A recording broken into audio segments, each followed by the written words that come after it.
Hello and welcome to another episode of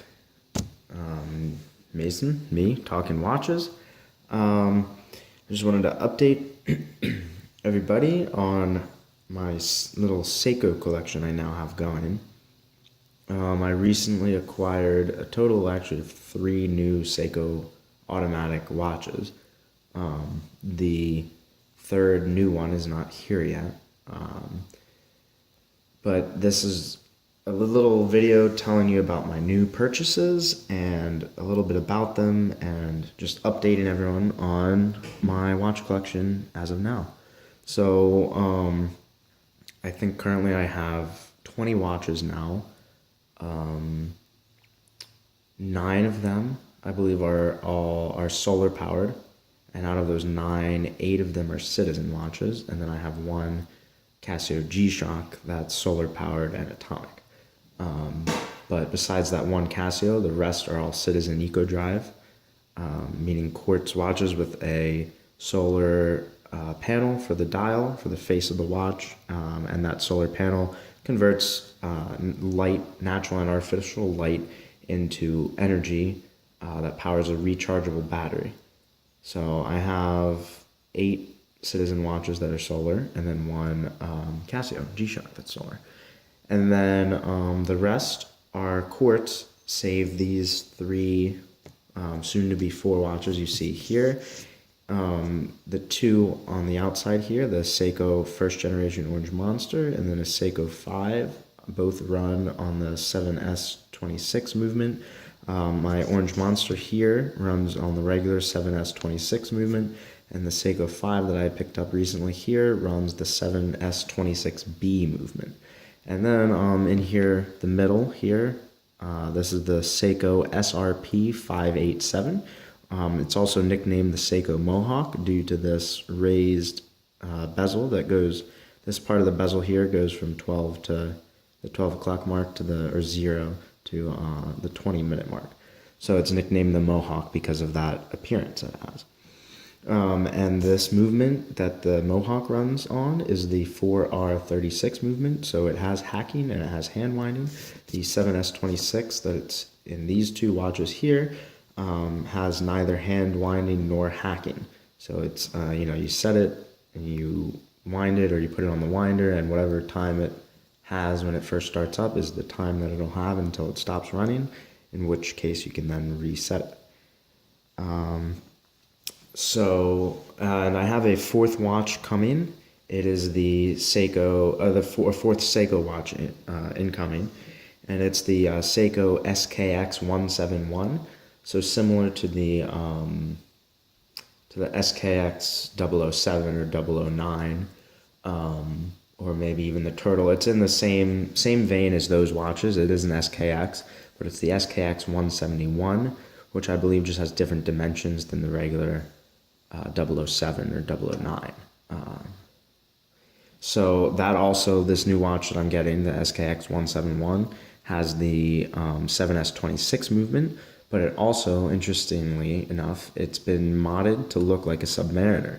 So from Yokobees, it has a new bezel, a new aluminum bezel, and a new bezel insert. So the bezel is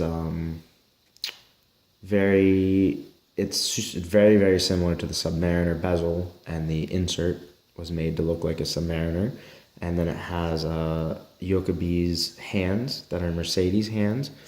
So we'll see how the Lume is on those. And then the other thing it has is a strap code Angus Jubilee bracelet that was put on. So when I get that watch, I will do a little video for that and let you know how accurate it is and how much I like it. But I saw the pictures and I fell in love with it, and I bought it that same day actually. So that should be here by the 21st, and I will be back home. I'm in Maine right now. I'll be back home by the 25th. So hopefully by the end of August, I'll have a video put up all about that SKX 171 Submariner. But for now, I'm just going to go through and tell you what I like about Seiko automatics and what I like about my 2 new Seikos here, and what I like about this watch. So first off, I'll talk about the littler Seiko 5 right here. I saw that at a pawn shop, and I asked to look at it. I saw it, I held it, I put it on, and I liked it, but it wasn't amazing at first, and I got it for, $40 or $50, and ever since I bought it, I haven't been able to stop wearing it.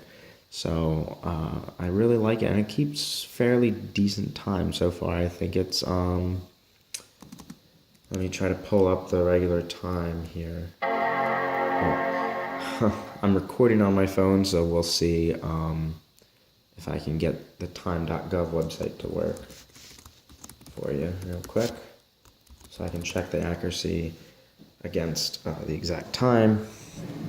Right now I'm wearing, I'll go ahead and show you, I'm wearing my Citizen Nighthawk, and I'm not sure that's the correct time.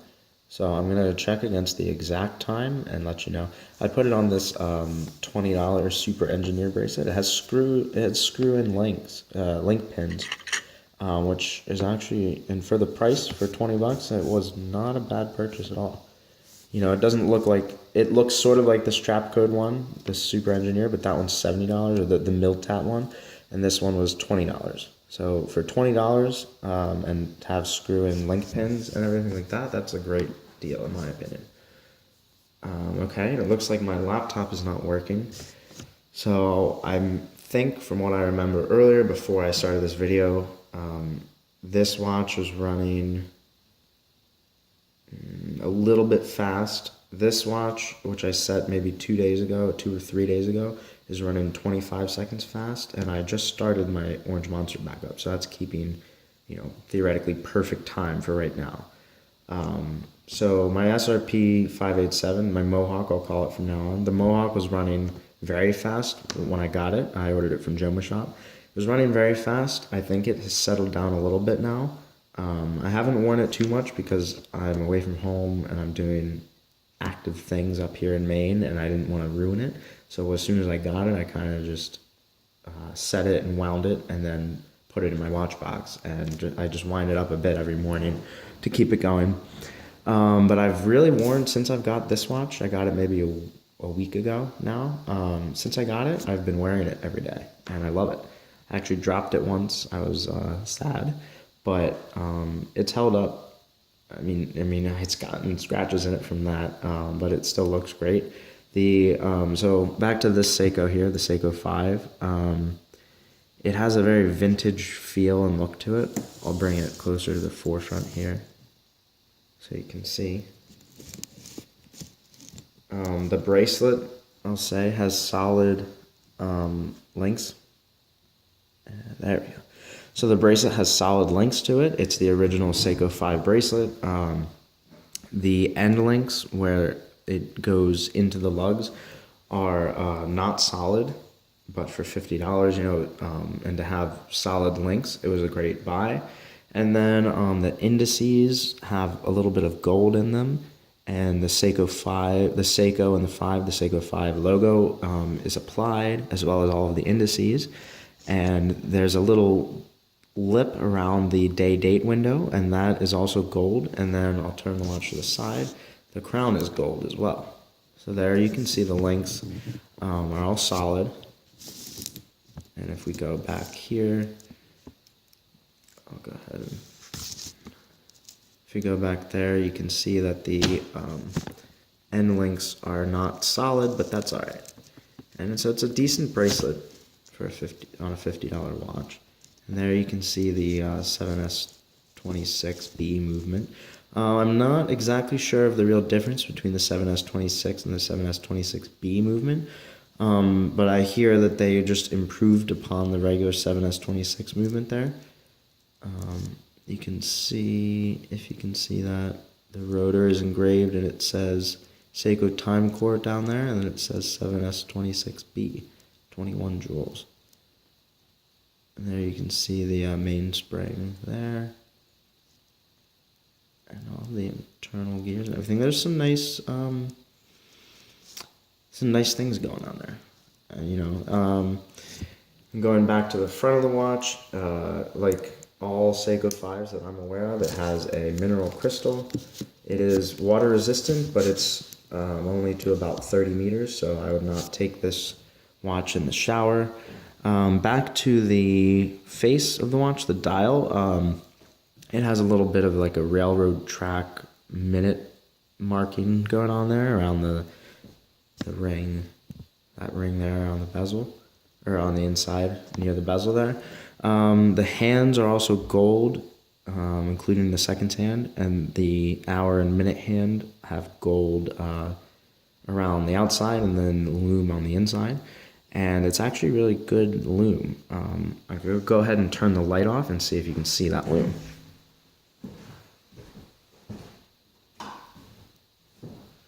So no, I will charge that up with a flashlight.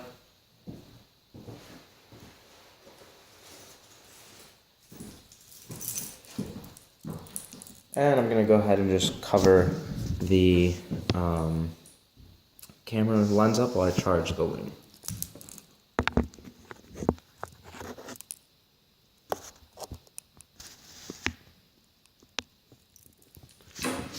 So there, you can see the lume on there. It's very blue, or it's very green and bright like regular Seiko lume is, and I love that lume. And I really like those hands. So on the white dial, it really stands out, that green against the white dial. And for a dress watch kind of like this, it's very, very nice to see that big bright lume on a dress watch. The other thing I'll say while I have the lights off, I don't feel like getting up this minute, is that there's also a very fine little snail track pattern where the minute, where the hour indices are, and it goes just up to the tip of those indices, and it's going to be pretty much impossible for me to capture that with my phone's camera. So I'll just tell you right now that it's a very nice feature. And I'm going to go ahead and turn the lights back on and continue on with my next watch.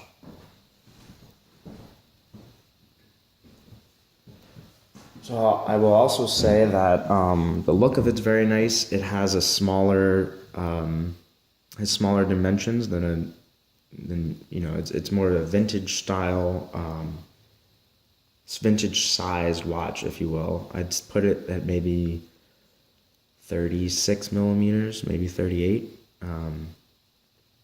And the lug width, I believe, is 18 millimeters. But it's just a very nice little Seiko dress watch. I'll pop it on for a minute so you can see it on my wrist. Put my Nighthawk down for a minute. So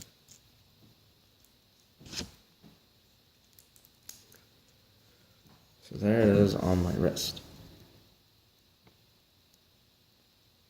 And also the bezel is highly polished, which is a great look.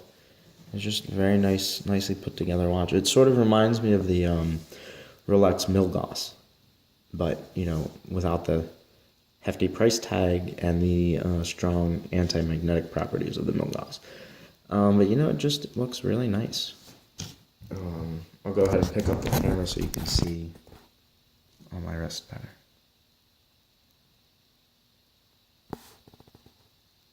Turn autofocus back on. There we go.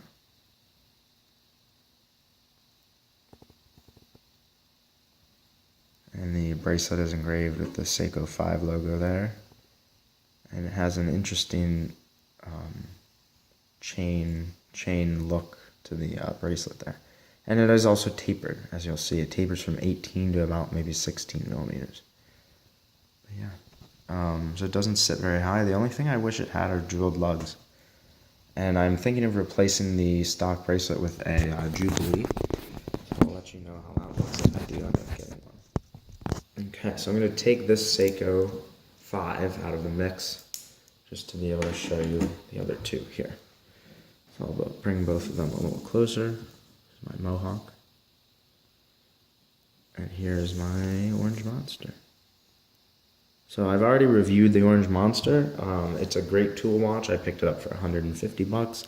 It came with a JP Leatherworks black strap with orange stitching, which was nice, but I I bought the original bracelet, and I put the original bracelet back on. There we go. So let's talk about the Mohawk real quick. I did a hasty unboxing of it in my latest video, which I just uploaded. But here it is. I purchased it from Joma Shop, and my experience with them was pretty great. I accidentally had it shipped home, and I wasn't going to be home until about the 25th. So I contacted them and asked if I could change the shipping address, and they were happy to do so. And I got it shipped up here to Maine, where I am for the summer.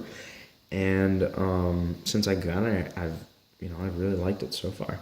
Let me go ahead and give you the specs of this watch, what I remember off the top of my head. So obviously, it's in the Pro Specs line. It's called the SRP587. Again, its nickname is the Mohawk. It's running with the 4R36 movement, which has hacking and hand winding, and I believe it has 23 joules. I may correct that later when I put this video up. And it has a day-date window. It's water resistant to 200 meters, to a diver's 200 meters. It has a 120 click unidirectional rotating bezel. It has Seiko's famous Lume on the hands and also on the pip at 12 o'clock. And it has an interesting, very distinguishable hour and minute hand. The minute hand is red, or orange, I think it is. And actually, let me see. It is red. It's red, but it kind of looks orange too. And then the seconds hand is also tipped with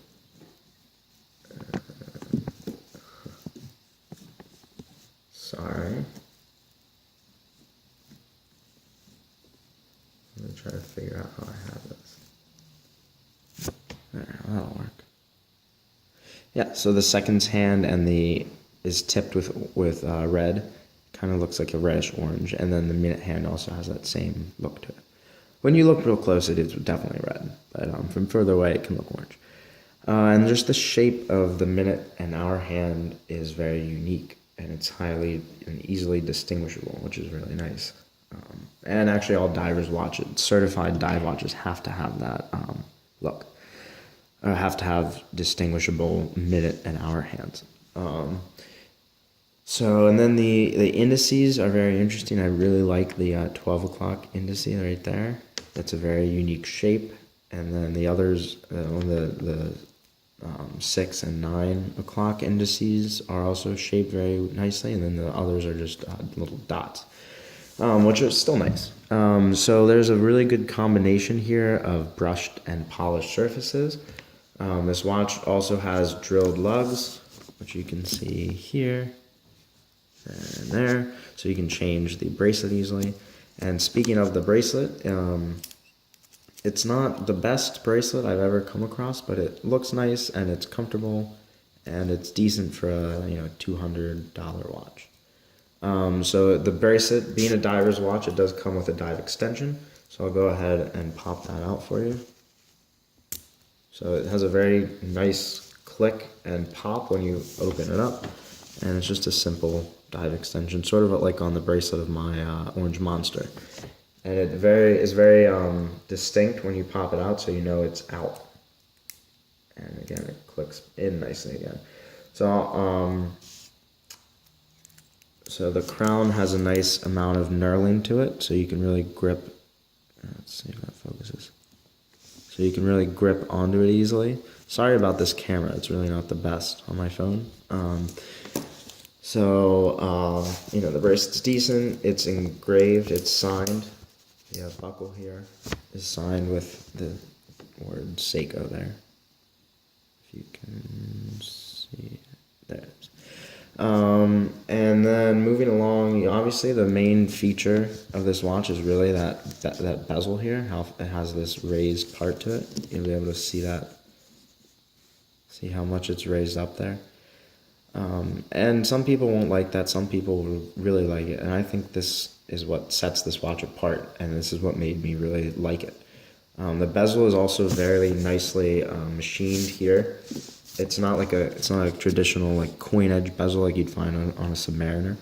and it's even very much different than my Orange Monster, but it's really nice and it's easy to grip. So this Mohawk is actually, I think, what that's designed for. It's designed so you can grip it much easier with gloves. I'm going to just go ahead and ratchet it for you so you can hear it. So it's very interesting. I don't know if Seiko did this on purpose, but I'm going to guess they did. They made, I don't know if you can hear that.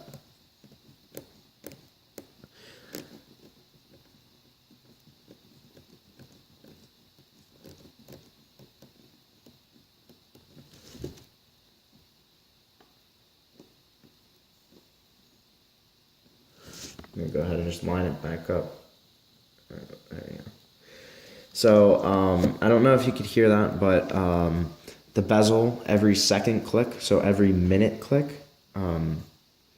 it makes a more distinct ratcheting sound, which is really interesting. So it kind of seems like a 60 click bezel, but it actually does click 120 times around. So every half second makes a click. So it's just very interesting. I've never had another watch that does that either. So just the look of the watch combined with Seiko's, it's upgraded over the basic 7S26. You get the 4R36, and I got my Orange Monster, I hear used for around $150 or $120, and I got the Mohawk here for $220. So you spend an extra $70 or so, but you get hacking and you get hand winding, which is great. Which means I don't have to wear this watch every day, but I can if I want to. And I really do love it. So there's also some very nice, these add to the look of the watch, these nice screws here. And yes, that means you can remove the Mohawk part, but I've heard that I haven't done it myself, but I've heard that underneath there's just nothing. It's just blank. Which, why would there be anything underneath?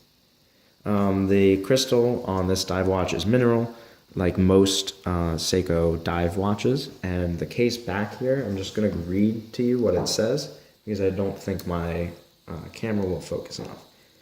So it says Air Divers 200 meters, stainless steel. It has the 4R36 and then 03PO. And then in a little box it says A0. And it has the sort of like wave logo that's present on the Monster, I believe, as well. And then it has the Prospex X there in the case back. And then it also has the serial number of the watch. Let me I'm trying to think of other things. So when I unscrew the crown here, I'll tell you, how that feels. So I'm unscrewing it right now.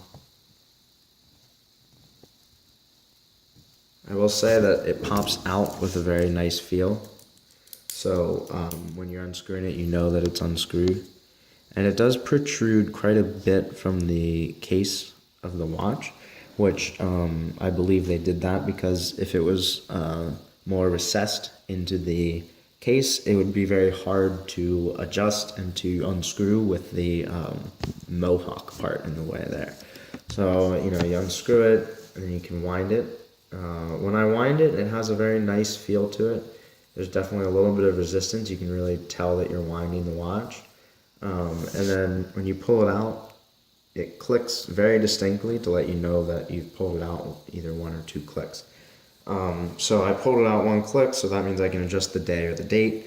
And if I pull it out a second click, I can adjust the time, but I'm just going to go ahead and leave it like as is. What else? I haven't shown you the Lume yet, but I definitely will, because that is one of the better things about Seiko watches. So before I do that, the other thing is when you're screwing the crown in, or you go to push it back in to screw it in, it is actually a little bit wobbly. I'll try to capture that on video.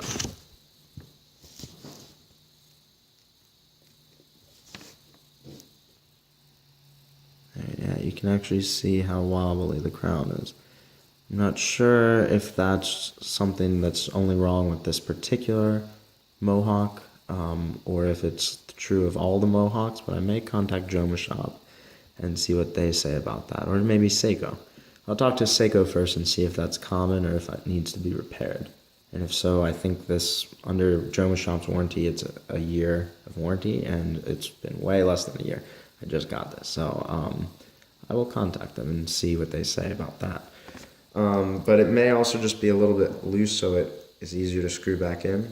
It's easier to find the right angle for for screwing it back in.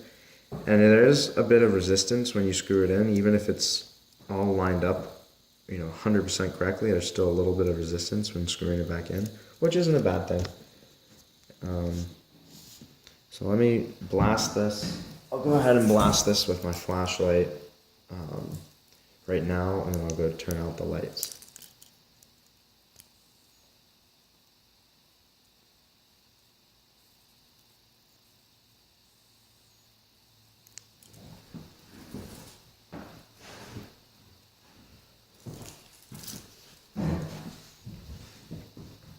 So there it is. So the lume on this is great. It looks bluer than it actually is in real life. In real life, it's distinctly green, but on the camera, it may look a little bit blue, but it's definitely green.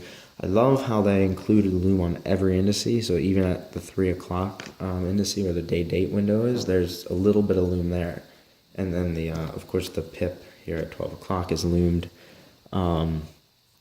And I wish they had found a way to lume the other end of the second hand, but I understand that for the little balance on the end there, they needed that, and so they put lume on there. So it may be, if you don't have a watch that's like that, it may be confusing to see the seconds, but you really don't even really need to see seconds be loomed anyway. But it's nice, and the lume is bright, and it will last a while. It's very big and nice lume. I don't dive, but I have worn a wetsuit a few times and kind of gone, like rafting or something like that. I've used my Orange Monster up until now, but the next time I wear a wetsuit, I'll definitely probably be wearing my Mohawk here. So let me go turn the lights back on, and I'll be right back.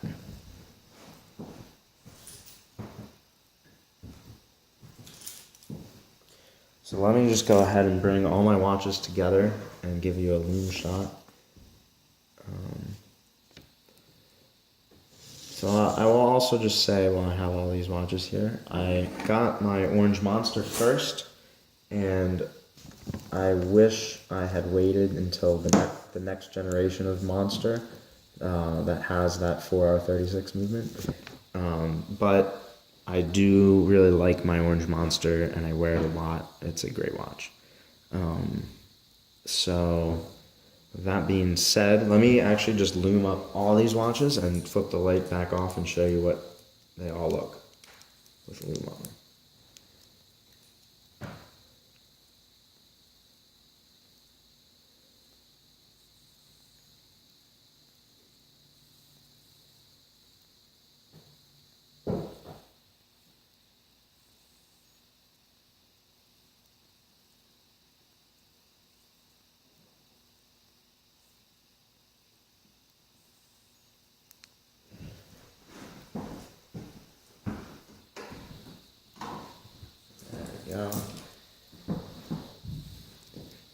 So you can see all of them. The Mohawk definitely, I think, shows up as more. All the lume on these Seikos show up as more blue than they actually are. Yeah, they are definitely all green. But so there you have it. There's the lume on all of them.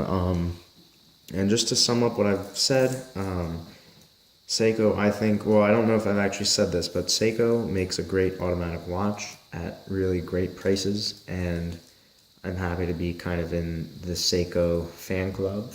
And I think Citizen for quartz makes the best, cheaper quartz watch that you can get. Let me turn the light back on. They make the better, cheaper quartz watches that you can get, especially with their EcoDrive technology. But Seiko, for an automatic, you really can't beat that and this price. So I've got all three of these watches combined cost less than $400.